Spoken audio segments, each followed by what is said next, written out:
Speaker. I wish to speak on two critical issues, the drought and an issue engulfing Central Queensland ethanol production industry.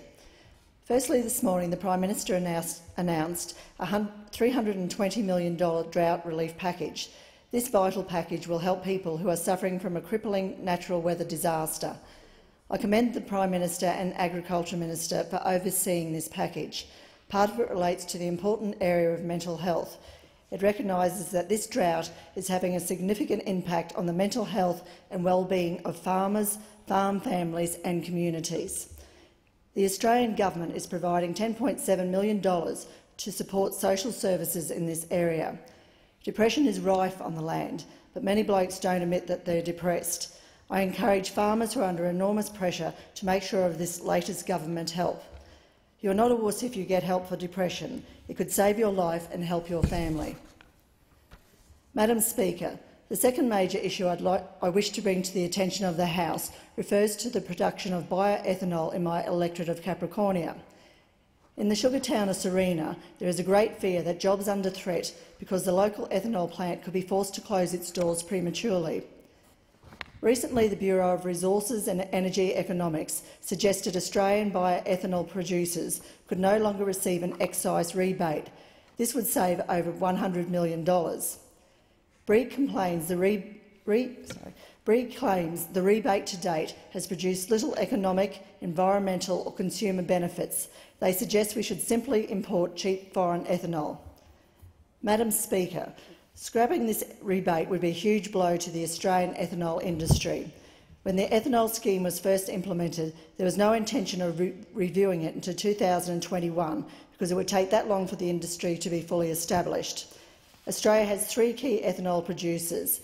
The only plant in central Queensland is Wilmar Sugar's Sarina distillery. Last week I travelled to Sarina to learn more about the plant and the impact that scrapping this rebate would have on the local economy. I spoke to management, sugarcane farmers and the fantastic staff that run the plant. Here they use a byproduct from sugarcane to produce world-class ethanol. Any unwanted byproduct in the ethanol process is used to make liquid fertiliser that local cane growers use as an economic source of crop food. These two industries are symbiotic, where they both rely on each other to exist. While many believe Australian ethanol is used simply in fuel, 50% of the ethanol produced in Sarina is in fact used in industrial, household and medical products. Vanilla essence, Colgate mouthwash, sunscreen, oral products for babies, vodka cruisers, insect spray, detergents and various hair products all contain Sarina ethanol. Sarina ethanol is used in medications and even cancer treatments. Sarina ethanol is also used to provide a cleaner and greener fuel blend for vehicles. This innovative local industry cannot be allowed to go to the wall at the behest of economic bureaucrats. Madam Speaker, the Sarina distillery creates 65 local full-time jobs. Its associated liquid fertiliser plants Its associated liquid fertiliser plant supplies business to 20 mum and dad fertiliser contractors who in turn employ 80 other local people. Together, the two plants provide Sarina with an economic boost of $10.5 million annually in wages alone. If there is no ethanol plant, there is no fertiliser byproduct to distribute to the cane growers. Cane farmers say the loss of this nutritious crop food would increase their production costs. Meanwhile, Wilmar indicates the distillery would go because its $23 million ethanol processing procedure would no longer have a use. The Sarina distillery requires continued government policy stability to allow the ethanol industry to continue to develop. We must fight the axe-wielding bureaucrats to keep the excise rebate in place as it was intended until 2021. Previously in Queensland and New South Wales, mandates were set in place to ensure a percentage of ethanol was blended with fossil fuels to promote a cleaner source of fuel to drive our cars. I am told by industry that these mandates were never rigorously enforced. If the mandate was enforced, the company believes it can become a viable, self-sufficient industry because it would have a guaranteed market. We must also consider support for a national 10% ethanol mandate, where future vehicle fuels would need to contain a 10% ethanol component. Such a mandate would create demand for Australian ethanol, allowing the industry the industry to stand on its own 2 feet. Thank you. The question is that the House do now adjourn. I call the honourable member for Fowler. Thank you, Madam Speaker. As the member of Fowler, I have the honour of representing one of the largest Asian communities in Australia. And as such, it's given me the opportunity to learn much about the rich customs and traditions, particularly of the Vietnamese and Chinese communities. Lunar New Year, which fell officially on January 31st this year, was celebrated over a number of weeks and was truly a very special time in my electorate. The local Chinese and Vietnamese communities organised numerous events ranging from quiet spiritual observations, paying respect to ancestors, to large community celebrations welcoming the New Year with much song and activities and certainly vibrant food opportunities. Madam Deputy Speaker, one of the largest events I had the opportunity of attending under Lunar New Year was the Tet Festival, which is celebrating New Year with the Vietnamese. It attracted more than 20,000 people to Fairfield Showground this year. The festival was organised by the Vietnamese Community Australia, and I pay regard to the organisation conducted by its president of the VCA New South Wales chapter, Dr Tang Ha, and his executive committee, along with all the various volunteers who combined to make this a very, very successful community celebration.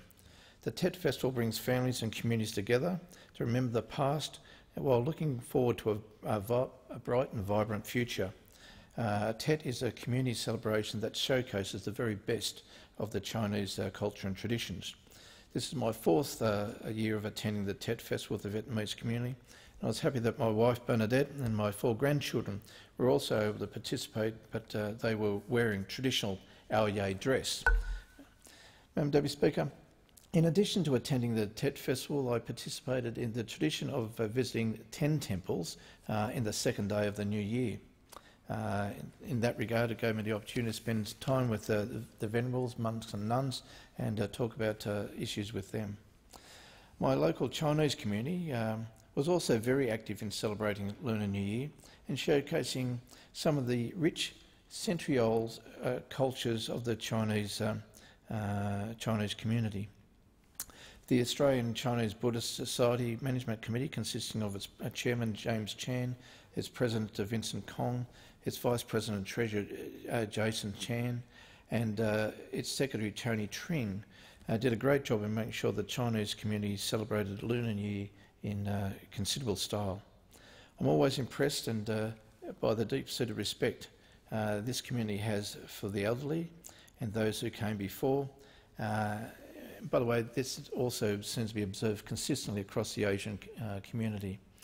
During the Lunar New Year celebration period, the Chinese community hosted many lunches and dinners for the elderly in our community as a way of paying their respect to elderly members and recognising the contributions they have made.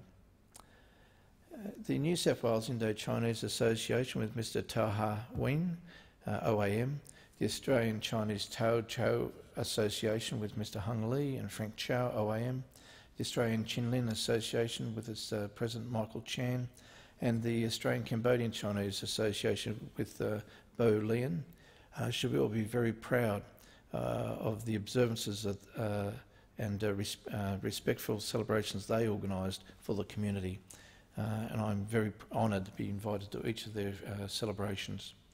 I'm also very grateful to a number of young people, Kendrick Chia, Emily Tring, Alex Chan and Stephen Tran, who are doing much as young Chinese Australians to promote and retain the culture of past generations. Many of these young people visited the various temples with me, and as well as attending the various elderly celebrations at the various aged care centres and nursing homes throughout my area. Madam Speaker, the Vietnamese and Chinese community in my area, and quite frankly across the country, truly demonstrate the success and strength of our multicultural Australia. The colour, the vibrance, the diversity of my community combines to produce an overall richness of spirit which we, particularly in Western Sydney, are very, very proud. I feel extremely honoured to represent such a multicultural community in this Parliament and I appreciate the opportunity to learn more about their cultures and experience the richness of their traditions and cultures, and this is important, in my opinion, in shaping the modern Australia. The question is that the House will now adjourn. I call the honourable member for Hinkler. Thank you, Madam Speaker. It's with great pleasure that I rise to report on the activities of surf lifesaving in the electorate of Hinkler, and in particular the actions of the Chief Instructor of the Bundaberg Club, Martin Cole, during the 2013 natural disasters. In quite incredible circumstances, Mr Cole and 2 Queensland Fire and Rescue volunteers pulled off a dramatic rescue at night in the raging torrent of the Calan River. Now, it's very important that we note how difficult these circumstances were, Madam Speaker. The rescue was conducted in the dark in an inshore rescue boat, which is designed for use in the surf. It contained the driver and the 2 QFRS operators. At the time, they spent at least an hour searching for a reported family who was stranded on the roof of their home, which used to be on the banks of the Calan River. However, at the time that they were discovered, the water was lapping at the gutters and rising rapidly. Given that it was a nighttime rescue, they had no support. They were on the northern side of the Bundaberg city, which was completely cut off. They had no support from mobile phone networks, and all the batteries had drained in the devices that they did have. Once they loaded up the inshore rescue boat, which was low on fuel, they discovered that the additional load against the raging torrent of the Calan River would not allow them to return to the area where they launched the vessel from. Consequently, had to turn with the flow of the river in the dark with no moon, surrounded by floating containers, cows and lots of other debris, and head out to sea. Unfortunately, to find that the Calan River itself had actually broken its banks in 2 places to create 3 additional river mouths, which then allowed them to move into the surf and take the patients onto the beach, one of whom was injured quite severely. In being 8 o'clock, the members, the debate is interrupted. No doubt you'll have an opportunity later to finish that very moving story. The House stands adjourned until 9 a.m. tomorrow.